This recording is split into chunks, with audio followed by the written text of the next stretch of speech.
Noong 2015, nananahimik si Mayor Rodrigo Roa Duterte sa Mindanao.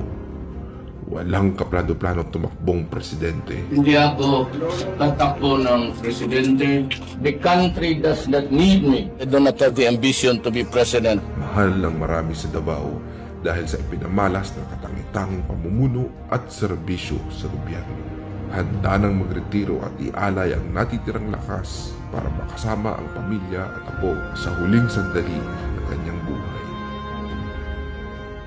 Subalit noong 2016, dala ng matinding pangangailangan ng bayan, tinawag siya ng madla para tumakbo. We need you. We need you to change our country. Wait lang ako. Tumakbo kayo.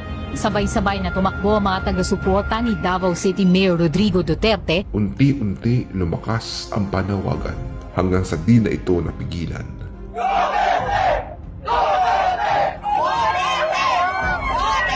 Sa kanyang pagtakbo, iilan ang kanyang ipinangako.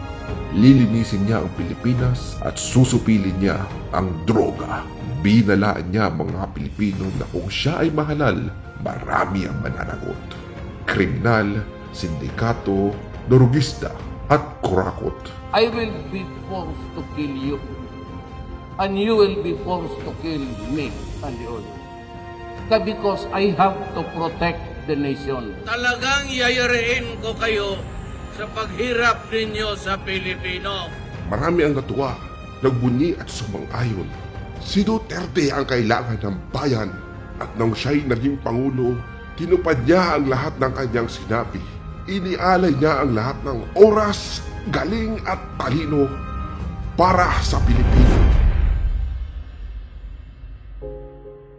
At ngayong 2025, inialay siya ng sariling gobyerno at nais siyang litisin hindi dahil sa kasalanan, kundi dahil sa pangakong kanyang tinupad para sa Pilipino. Hihilain ko yan. Hihilain ko yan. Ako maniwala ka, hihilain ko yan. Akin na yung anak ko.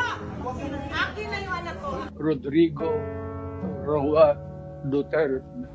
Si Pangulong Duterte ay hindi isang ordinaryong Pilipino o politiko. Siya ay dating presidenteng inihalal, mahal at suportado ng maraming Pilipino. Siya ang buhay na sakisag ng sambayanang Pilipino. Kung ang uusig sa kanya ay isang banyaga na walang alam sa sistema, pamumuhay, kultura at tunay na kalagayan ng Pilipinas, para mo na rin sinabing walang halaga ang ating pagka-Pilipino.